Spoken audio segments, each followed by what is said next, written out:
The worst thing I ever saw in my marriage was not my wife kissing another man. It was my wife stepping out of a roadside motel at 11:47 on a rainy Thursday night, holding a paper bag from a pharmacy and a stuffed rabbit with one missing eye. A man stood in the doorway behind her, tall, unshaven, his hand resting on the frame like he belonged there. Lena wiped her face with the back of her wrist before she got into her car. I sat across the lot with my headlights off and a cup of gas station coffee going cold in the console. My fingers were closed around my keys so tight the ridges pressed into my palm. For a second, a little girl appeared behind the curtain. Just a face. Then gone. I should have opened the door. I should have called my wife's name. Instead, I stayed there, listening to the wipers drag water across the windshield, while the life I trusted began to shift into a shape I could not recognize. My name is Noah Mercer. I was 38 then, old enough to know that suspicion can make a fool out of any man, and still young enough to believe I could outthink pain if I kept quiet long enough. I worked nights at a small print shop near the harbor in Portland, Maine. Not the glossy kind that prints wedding invitations on expensive paper. We did restaurant menus, shipping labels, school flyers, warranty cards, emergency orders for people who always acted like their crisis should become our schedule. I managed the night crew, which meant I knew how to unjam a machine with one hand, calm an angry customer with the other, and keep track of 20 orders while drinking coffee that had been sitting too long. My hands always smelled faintly of toner. My jackets had paper dust in the seams. Most mornings I drove home while the town was still blue and half asleep. Gulls screaming over the piers, bakery trucks backing into alleys, fishermen already moving like they had been awake since the beginning of time. Lena worked days at the South End Community Library. She loved old books, quiet corners, and kids who whispered too loudly. She carried pencils in her purse because pens felt too final to her. She read the last page of novels first and claimed it did not ruin anything. When we met, she was labeling donated paperbacks at a church basement sale. I bought 3 books I did not want just so I could keep asking her questions. We had been married 11 years. Our house was small, gray, and stubborn against the weather, with a narrow kitchen and a back door that stuck every November. There was a lighthouse magnet on the fridge from a trip we took before life got heavier. On Sundays when I was off, we used to eat late breakfast at the little table by the window. Eggs for her, toast for me, coffee black enough to scrape rust. We were not dramatic people. We did not post anniversaries online or call each other soulmates in public. We were the kind of couple who knew which blanket the other liked and which cabinet hinge needed a soft push to close. That kind of love can fool you into thinking silence is peace. 7 years before all this, Lena and I lost a baby we had barely allowed ourselves to name. There is no graceful way to say it. We had a room half-painted pale green, a box of folded onesies, and then we had nothing but a door we stopped opening. Afterward, people said things that were meant to help and mostly did not. Time passed. The room became storage. The onesies disappeared into a donation bag. We learned to talk around the empty space without touching it. I loved my wife. I just did not always know how to stand in front of pain without reaching for a tool. If the porch rail cracked, I fixed it. If the sink dripped, I replaced the washer. If Lena cried quietly after a baby shower invitation came in the mail, I washed the dishes and pretended not to see because I thought privacy was kindness. Maybe that was my first mistake. The first strange thing was the phone calls. Lena started taking them on the back porch even when it was cold enough to make her breath show. I would come downstairs before work and see her through the kitchen window. One arm folded tight across her chest, phone pressed to her ear, her face turned toward the dark yard. When she noticed me, she would end the call too quickly. "Library stuff?" I asked the first time. "Sort of," she said, then busied herself rinsing a mug that was already clean. A week later, she changed her phone password. We had never been the kind of people who checked each other's devices, so I told myself it meant nothing. Adults were allowed privacy. Marriages did not have to be glass houses. Then I found the receipt. It was crumpled in the trash under coffee grounds and a torn envelope. I only saw it because I was tying up the bag and a corner stuck to my thumb. A child's winter coat, small wool socks, cough medicine for kids, a cheap stuffed rabbit. I stood there with the trash bag half lifted, reading the receipt twice. The date was the afternoon before. Lena had told me she was helping set up a local author event at the library. When she came home, I placed the receipt on the counter, not like an accusation. At least that is what I told myself. "What's this?" She looked at it, and for half a second all the color left her face. "Oh," she said, "the library is collecting things for families." I grabbed a few items. "You didn't mention a collection." It was last minute. Her voice was too quick. Lena was not a quick liar. That was the problem. She had spent 11 years being honest slowly, thinking through answers, choosing the softest exact word. This version of her made me feel like I had stepped onto a stair that was not there. I nodded because I wanted to be a decent husband. I wanted to be the kind of man who did not turn a receipt into a trial. But that night, after she went to bed, I opened the library website on my phone. No collection, no announcement, no local author event either. I closed the browser and lay beside her in the dark, listening to the quiet hitch in her breathing that meant she was awake too. After that, the small things gathered weight. She came home once with a faint smell of cigarette smoke on her coat. Lena hated smoking. She once made me change shirts after I stood too close to a guy outside a diner. When I mentioned it, she said someone had been smoking near the library entrance. She began using cash. Not much. $40 here. $60 there. Withdrawals from an ATM near a gas station out by Route 1, nowhere near the library or our house. On a Tuesday morning, I opened the kitchen drawer where we kept dish towels and found a phone. It was a cheap prepaid thing with a cracked screen, tucked beneath the blue towels we only used when company came. I stared at it like it was alive. The screen lit up when I touched it, and one message preview sat there. "She's asking for you again. No name, no context. Just those 5 words." My first thought was another woman. Then, because the receipt had already poisoned me, I thought of a child. A child asking for Lena. A child I did not know about. A child attached to a man whose name I had not learned yet. I put the phone back exactly where I found it. That took more effort than throwing it across the room would have. At work that night, the folding machine jammed 3 times. My assistant, Pete, asked if I was sick. I told him I was fine. Men like me love that word because it lets us bleed privately. Around 4 in the morning, between print runs, I checked the library's public schedule again. Lena had told me she would be late Thursday for inventory. There was no inventory. No after-hours staff listing. Nothing. The next day, I stopped by the library with a coffee for her, something I used to do when we were new and trying harder. She was not there. Her coworker Dana smiled and said, "She took the afternoon. Family thing, I think. Family thing." I drove home with Lena's coffee cooling in the cup holder, the same way mine would cool 2 nights later outside the motel. By then, I was not investigating so much as trying to disprove the thing forming in my head. There is a difference. A suspicious man looks for guilt. A scared man looks for one clean fact that will let him sleep. I checked the bank statement again and mapped the ATM withdrawals. Same gas station, 3 times in 2 weeks. Beside it was a road that led toward the older motel strip, the kind of place tourists passed on their way somewhere prettier.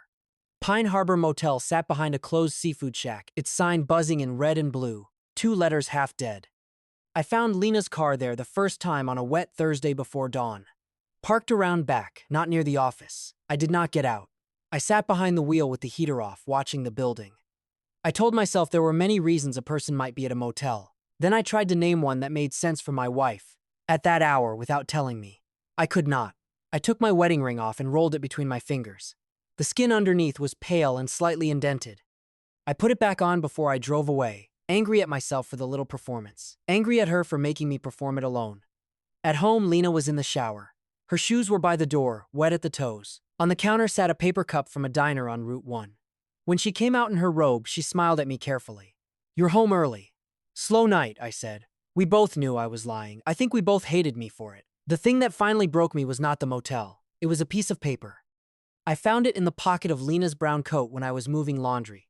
A scrap softened from being washed and dried, the ink faded but readable. Room 18, Cal, that was all. Cal, a name short enough to fit anywhere and still cut deep. The following Thursday I followed her. I am not proud of that sentence. I have turned it over in my head enough times to wear it smooth. But I followed my wife from our quiet street, past the dark library, past the gas station ATM, to Pine Harbor Motel. She parked behind the building.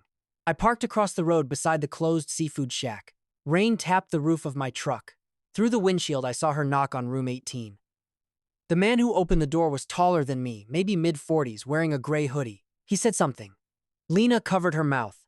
Then she stepped forward and hugged him. Not a quick hug. Not polite.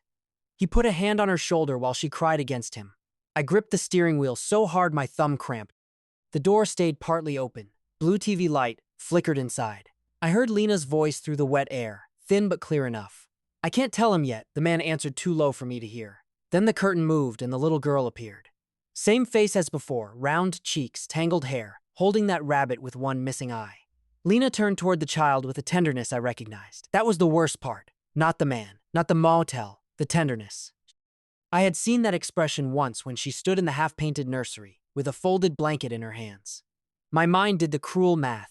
A secret child, a hidden family, a life my wife entered after leaving ours. I drove home before I did something I could not take back. When Lena came in after midnight, I was sitting at the kitchen table with a scrap of paper between my hands. The house smelled like cold coffee and rain. I had not turned on the overhead light, just the one above the stove. She stopped in the doorway. No, I slid the paper across the table. Her eyes moved from it to me. She did not ask where I found it. She did not pretend not to know. In some strange way, that hurt more. How long? I asked. She put her purse down slowly, like any sudden movement might shatter the room. It's not what you think. I almost laughed. Every guilty person in every bad movie says that, but hearing it from my wife made me feel tired instead of angry. Then tell me what it is. She closed her eyes. I can't. Not yet. I stared at her. You can't tell your husband why you're sneaking to a motel to meet a man named Cal? Her mouth trembled when I said his name. He's not. No, please. Are you in love with him? No. Is there a child involved? Her silence answered everything and nothing. I pushed back from the table. The chair legs scraped the floor loud enough to make us both flinch. Who is she?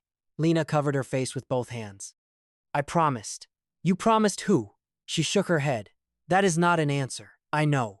I stood there waiting for the rage to come clean and hot, something useful. Instead, I felt hollowed out. I had pictured shouting. I had pictured demanding names, timelines, details.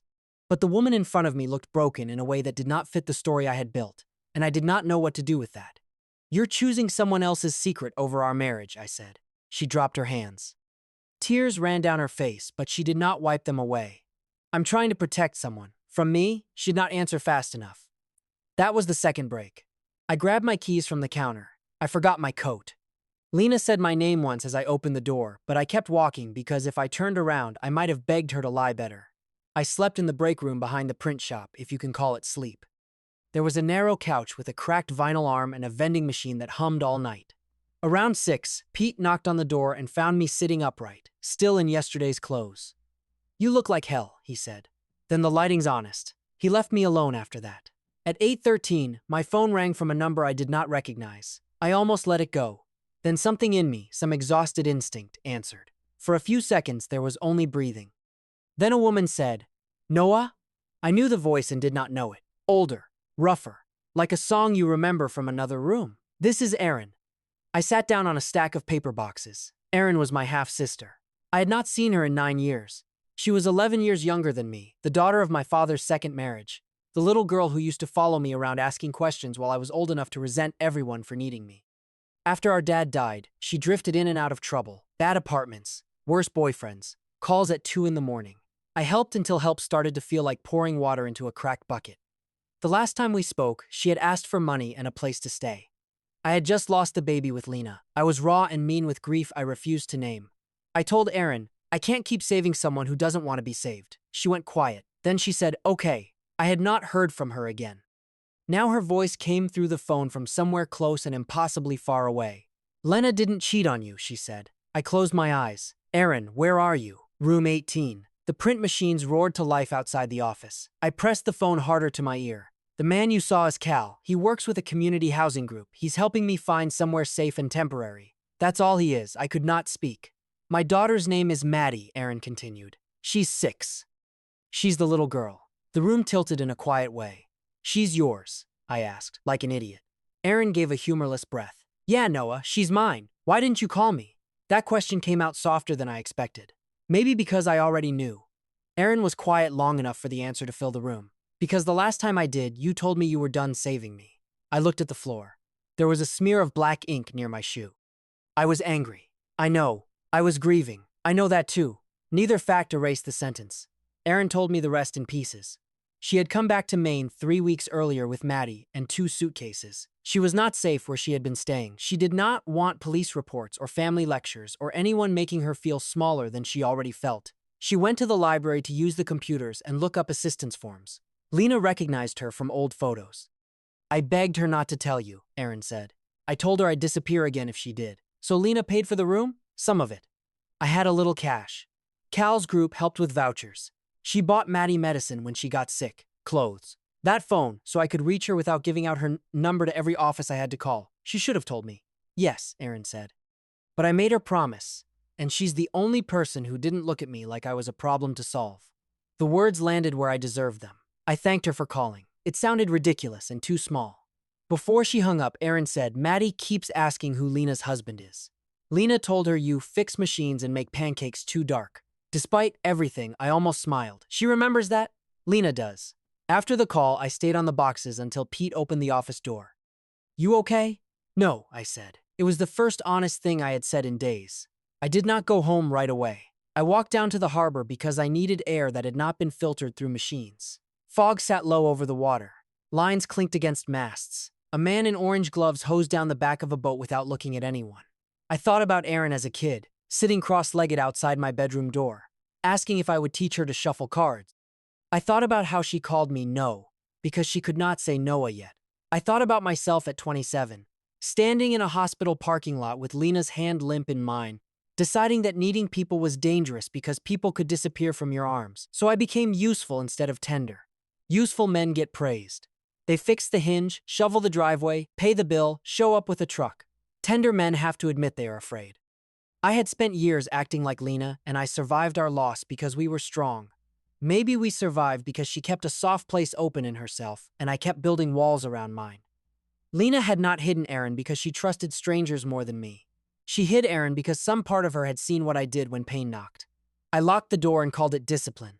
That did not make her secrecy right. It just made my hurt less pure than I wanted it to be. I went home around noon. Lena was at the kitchen table wearing the same sweater from the night before. Her eyes were swollen. In front of the empty chair, she had set a mug of coffee for me. It had gone cold. I talked to Erin, I said. Her shoulders dropped, not in relief exactly. More like someone setting down a weight and still feeling the marks on their hands. I'm sorry, she whispered. I sat across from her. I am too. She looked up. I should have told you. Yes. I didn't know how to keep her trust and not betray yours. I know. No, I wasn't trying to make you the villain. I wrapped both hands around the cold mug. I think I did some of that work myself. She cried then, silently, which was worse than sobbing. I reached across the table and for a second she looked unsure whether she was allowed to take my hand. That hesitation hurt because I had earned it. I thought I was losing you, I said. You weren't.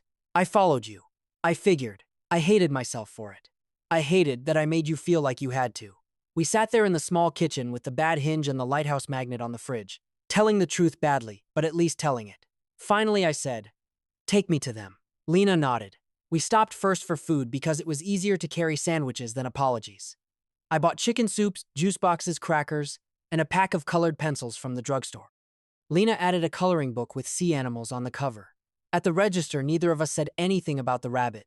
She drove to the motel. I watched her hands on the wheel. They looked tired. Outside room 18, I stood with the paper bags hanging from my fingers. For a moment, I was back in my truck across the road, turning shadows into a verdict. Then Lena knocked softly. Erin opened the door with the chain still on. When she saw me, her face hardened. She had our father's eyes. That was the first thing that hit me. Not the years. Not the motel room. His eyes guarded and gray. I'm not coming home with you, she said. Okay, and I don't want a lecture.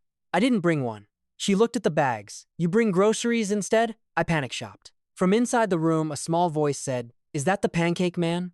Lena made a sound that was half laugh, half sob. Erin shut her eyes for a second, then unlatched the chain. The room was clean but worn. 2 beds with thin comforters. A humming heater under the window. A pizza box on the little table. Maddie sat on the floor with the one-eyed rabbit in her lap, studying me with the open suspicion only children and cats can manage. You're tall, she said. I've been working on it. She considered that, then looked at Lena. Did he bring colors? Lena held up the coloring book, and Maddie ran to her, wrapping both arms around Lena's waist. She did it without hesitation, like a child running towards safety. And there it was. The thing I had mistaken for betrayal. My wife had been coming here to be a light on in a frightening room. I had to look away. Erin saw me do it. Don't, she said. Don't make her into a saint and me into some sad project. I can't handle that today. I'm not. You are. You've always done that. Put people in boxes so you know whether to help them or give up. The words were sharp, but not unfair. I set the food on the table. You're right. That seemed to surprise her more than an argument would have. I said something to you 9 years ago, I continued. I have told myself 100 times that I was tired, that I was grieving, that I didn't mean it the way it sounded. Erin's mouth tightened. But you heard it the way I said it, I said. And I left you with it. Maddie was coloring a whale purple beside Lena. The heater rattled. Outside, a truck passed on the wet road. I did want to be saved. Aaron said quietly. I just didn't know how to stop needing it again. I nodded because anything else would have been stealing the moment. I'm not here to rescue you, I said. I'm here because you're my sister, and because Maddie is my niece, and because I should have answered the phone differently a long time ago. Aaron wiped her cheek fast, annoyed at the tear. I don't trust Easy. I know. I don't want to live in your house. I'm not asking you to. I don't want Lena paying for everything. We'll figure out what help looks like before anyone starts deciding for you. That was the first time her shoulders loosened. Cal arrived 20 minutes later with a folder of forms and a paper cup of coffee. Up close, he was not threatening, not romantic, not anything my imagination had made him. He was tired, polite, and wearing shoes with salt stains. He shook my hand and said Lena had been a steady advocate. I thanked him without making eye contact for too long. No one fixed everything that night. People like to pretend truth arrives like sunlight and burns off all the fog. It does not. Sometimes truth just gives you the shape of the room so you stop walking into furniture. Over the next few weeks, Aaron and Maddie moved into a small apartment through the housing program, above a laundromat that smelled like detergent and warm quarters. Lena helped with forms. I helped carry boxes.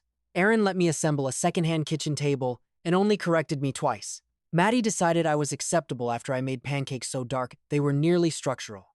Lena and I did not snap back to normal. I am not sure normal was waiting for us anyway.